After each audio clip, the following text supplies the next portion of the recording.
নমস্কার। আজ আমরা কথা বলবো অষ্টমেশ নিয়ে, অর্থাৎ অষ্টম ঘর। জ্যোতিষশাস্ত্রে অষ্টম ঘরকে নেগেটিভ মানা হয়, কারণ অষ্টম ঘর বিভিন্ন ধরনের বাধা, সব থেকে বেশি অবস্টাকেলস, মানুষকে বিভ্রান্ত করার একটা ঘর। মানুষকে অ্যাক্সিডেন্ট দেখতে গেলে অষ্টম ঘর, অ্যাক্সিডেন্ট, ব্যথা, পুরনো ব্যথা, হাড়ের ব্যথা, মৃত্যু যন্ত্রণা, মৃত্যু পর্যন্ত।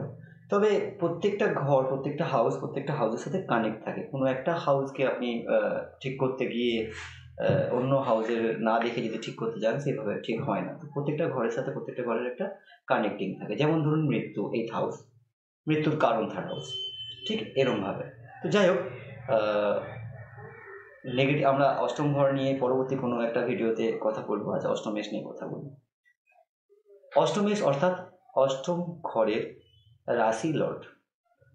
অষ্টম ঘরের যে রাশি অধিপতি আছেন, উনি আপনার চার্টে যে জায়গায় প্লেসড হবে, যে হাউসে প্লেসড হবে, সে হাউস রিলেটেড প্রবলেম চালু করবে। যেমন ধরুন লগ্ন, ফার্স্ট হাউসে বসে গেলে আপনার শরীর স্বাস্থ্যকে খারাপ করে রেখে দেবে। সেকেন্ড হাউস আপনার কথাবার্তায় প্রবলেম করে দেবে, ইনকাম সোর্সে ইস্যু করে দেবে। থার্ড হাউস ভাই বোনদের সাথে সম্পর্ক খারাপ করে দেবে। ফোর্থ হাউসে সুখের ঘর, সুখ সন্ধান করি আমরা ফোর্থ হাউস থেকে। মায়ের ঘর, নিজের ঘর ফোর্থ হাউস। তো ফোর্থ হাউসের সুখ, কোন সুখটা যাবে? মায়ের সাথে সম্পর্কের সুখটা নষ্ট করবে। এখানে বৈবাহিক সুখ কিন্তু নষ্ট হবে না, কারণ বৈবাহিক সুখ দেখতে গেলে ফোর্থ হাউস থেকে মঙ্গল কোথায় প্লেসড হয়েছে সেটা দেখতে হয়। যেমন ধরুন ফোর্থ হাউস থেকে যদি মঙ্গল আপনার ত্রিক ভাওতে, অর্থাৎ 6, 8, 12-এ বসে থাকে, তাহলে ওই সম্পর্ক খুব মুশকিল টেকানো, ওটা খুব ভালো সম্পর্ক দেখা হয় না ওটাকে।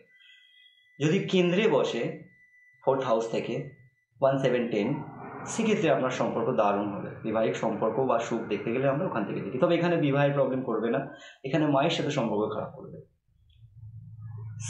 ফিফথ হাউস আপনার প্রেম জীবনকে নষ্ট করে রেখে দেবে, লাভ রিলেশনকে নষ্ট করে রেখে দেবে। সিক্সথ হাউস রোগ, ঋণ, রিপু, আপনাকে রোগে ফেলে দেবে, ঋণে জড়িয়ে দিতে পারে, ইত্যাদি ধরনের প্রবলেম ক্রিয়েট করবে। সেভেন্থ হাউসে কিন্তু বিবাহ যদি ডিলে হয়, বিবাহ যখন ডিলে হয়, সেভেন্থ হাউসে প্রবলেম ক্রিয়েট করতে পারে রিলের জন্য। এছাড়া বিবাহ সম্পর্ককেও খারাপ করতে পারে, এখান থেকে করতে পারে, ফোর্থ হাউস থেকে কিন্তু করবে না। 8th হাউস আমি আগেই বললাম 8th হাউস কী কী রিলেটেড, তো 8th হাউস নিয়ে পরে একটা ভিডিওতে আমি ডিসকাস করবো বড়োভাবে। 9th হাউস বাবার সাথে সম্পর্ক ভালো হবে না, বাবার সাথে সম্পর্ক ভালো করতে দেবে না, উচ্চ শিক্ষায় বাধা সৃষ্টি করে দেবে। 10th হাউস ব্যবসা এবং ফেম, বদনামের ব্যাপার করে দেবে, একটা বদনামের একটা জায়গা তৈরি করে দেবে। আপনাকে একটা প্রবলেম করে দেবে যে আপনি সুনাম করতে যাচ্ছেন, সেখানে একটা বারবার গিয়ে আটকে পড়ছেন, এরকম একটা ব্যাপার তৈরি করে দেবে। কানেক্টিভিটি, লং কানেক্টিভিটি, এখানে বিদেশ যাত্রা এইসব জায়গায় ডিস্টার্ব করে দেবে।